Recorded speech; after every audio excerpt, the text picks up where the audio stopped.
Преди малко, когато анонсирах днешното предаване, казах, че волю-неволю в него примиряваме почитта и към Свети Валентин, и към Трифон Зарезан. Но всъщност помиряващата сила е ваша сила.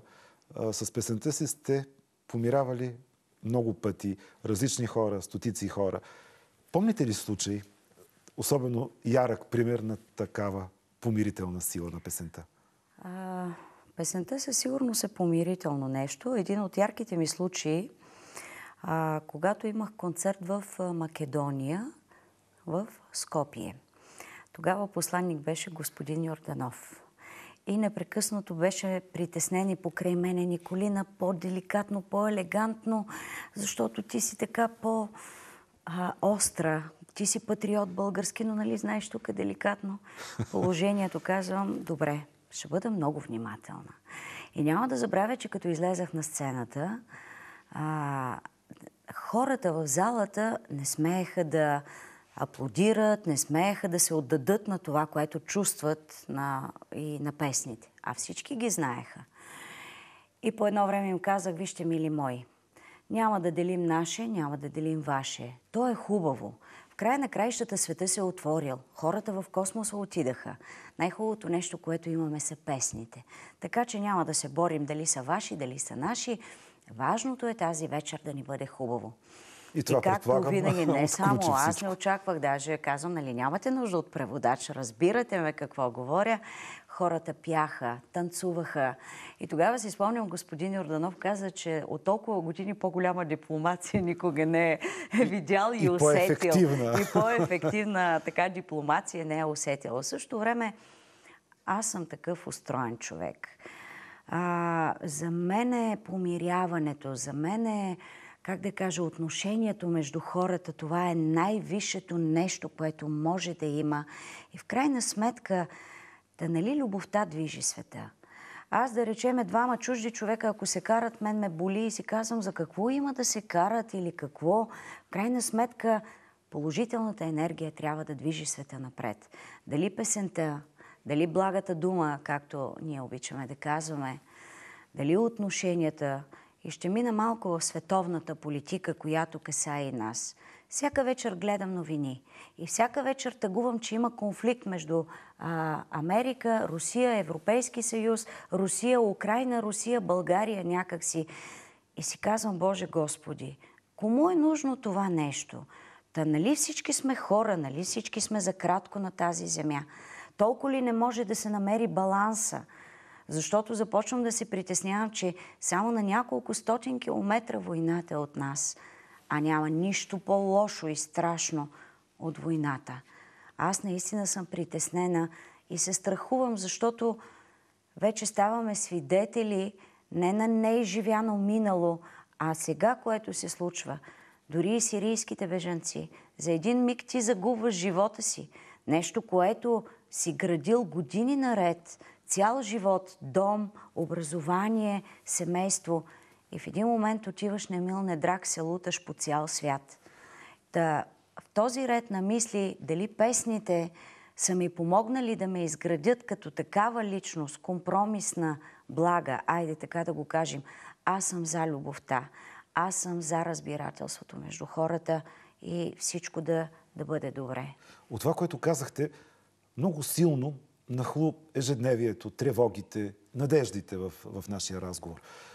Немалко ваши колеги, не само в областта, в която вие работите, а въобще в областта на музиката, на изкуството, твърдят, че тяхната музика, това, с което се занимавате, тяхно убежище, което могат да заключат и да направят, как да кажа, устойчиво спрямо всички онези провокации, които ни затрупват всеки ден. Вие като че ли не сте такъв човек. Не можете май да живеете, да пеете без тези тревоги.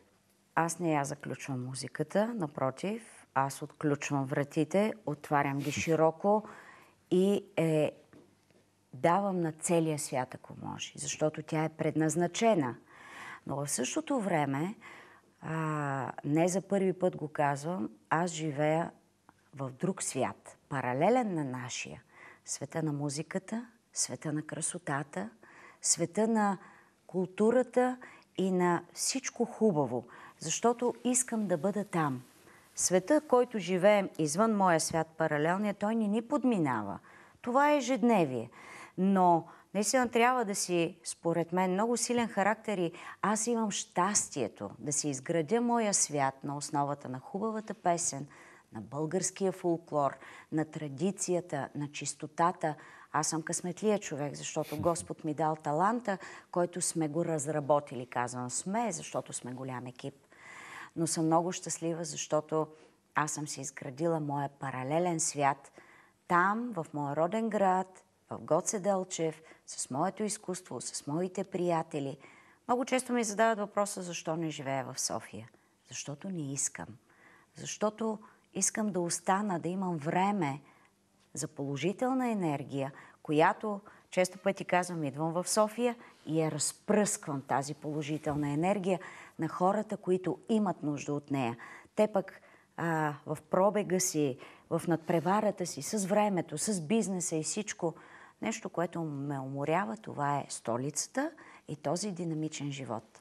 Но в крайна сметка човек си избира как иска да живее и какъв иска да бъде. Преди малко Албена Ненкова припомни, че за нея празника, както и за много хиляди българи, е бил концертът ви в Арена Армеец. Наистина, концертът с аудитория, която беше точно възпламенена, която ви обожава, която обожава и песните ви. Има ли песни, които държите само за вас, които не пеете пред хора, а пеете само в своите часове на мъка и на радост? Не, няма такива песни. Такива песни няма. Има, да речеме, две песни, които съм ги изпяла и те са за определен кръг от хора. Тези две песни са посветени на покойния Николай Добрев. Когато той почина, тъй като е от нашия град, негови големи приятели поръчаха две песни по текст на Михаил Белчев и музика на Димитър Янев. И тогава се спряха на мен, решиха и така ме удостоиха с доверието аз да изпълня тези две песни, които дори да ги пея на концерт няма да бъдат разбрани от много хора. Тези песни са точно когато се събират неговите приятели. Така рядко пъти се е случвало, но аз ги записах и те са, пак казвам, за определен кръг от хора. Богата съм. Така е озаглавена вашата книга. С какво сте бедна? С какво съм бедна? Какъв въпрос. Явно не съм. След като нямам отговор на това. Аз мисля, че мога да отгадая. Мисля, че сте бедна от към лоши мисли, от към черни настроения. Имам ги. Не мога да кажа, не съм светица. Имам и черните мисли, притесненията като майка, като гражданин, като всеки жив човек, който се притеснява. Имам си своите, как да кажа, други настроения. Наистина не са в повече, но когато съм в такива моменти, се опитвам да не ме разберат, опитвам се да ги запазя за себе си или се затварям за няколко дни.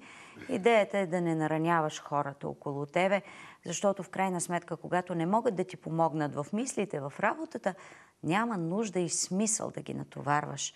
Дори в най-тежките си моменти, когато съм минала в моя живот преди 4-5 години, се опитвах да ги изживея сама, с лекарите.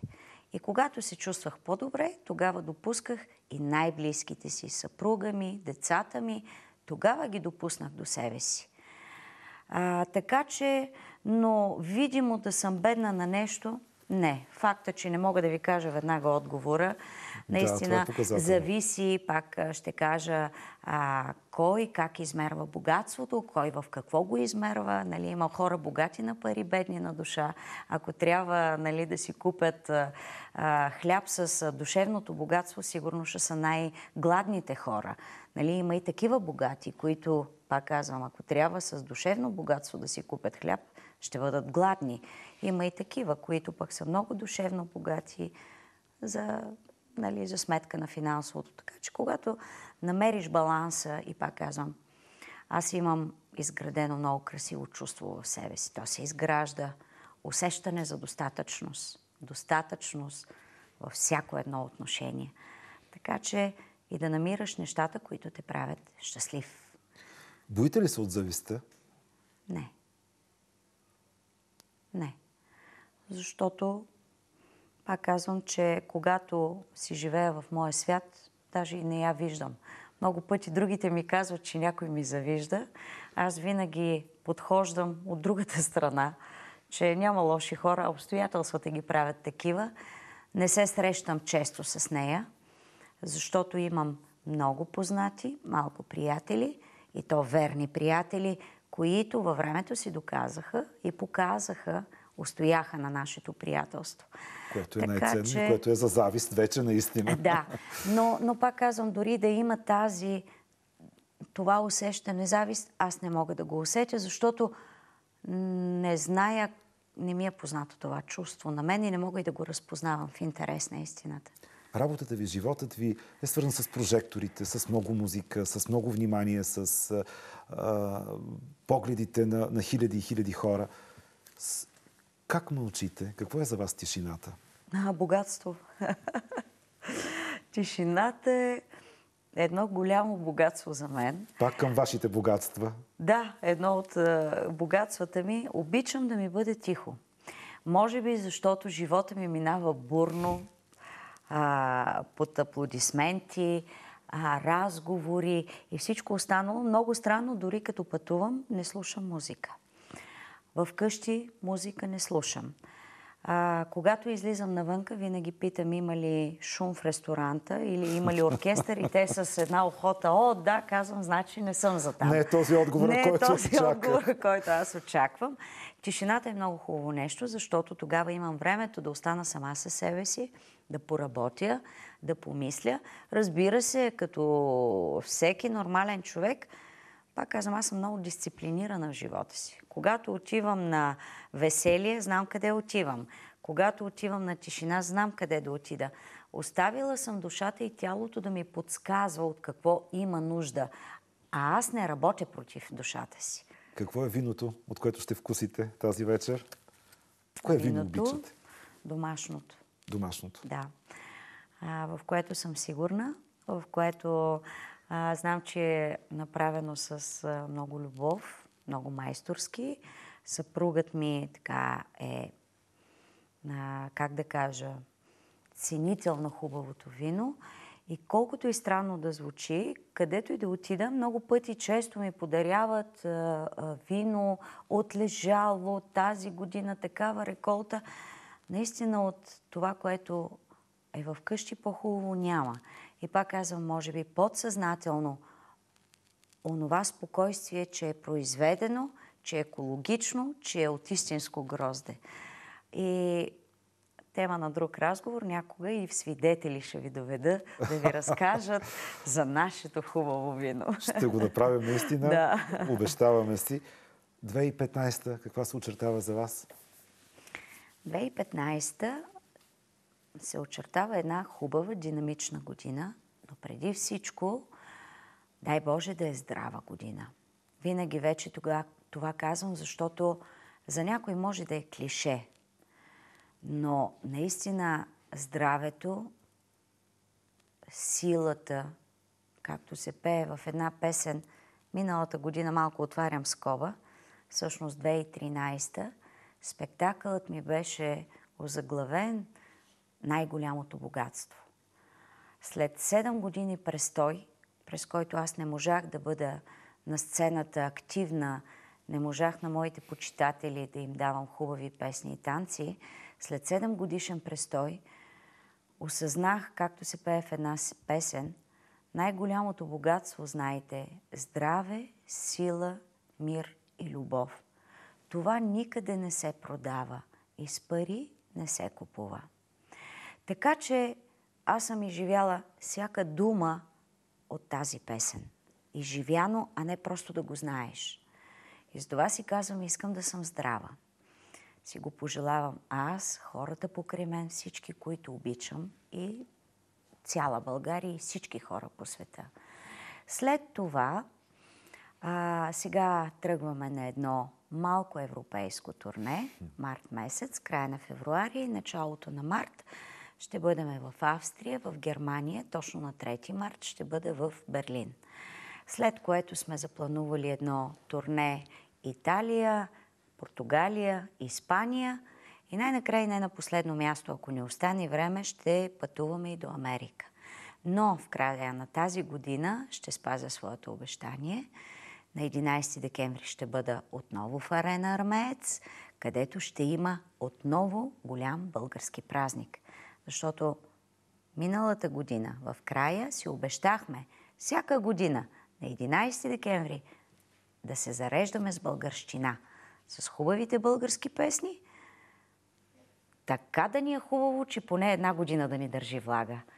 Това са в общи линии най-грубите планове. А между тях има много концертчета, много срещи, много хубави емоции. На добър път да ви е. Пребогата да е годината ви. Със здраве, което беше първото ваше пожелание. И с вкуса на това вино, което не давате на никого. И свидетели, за което обещахте да го карате тук в студиото.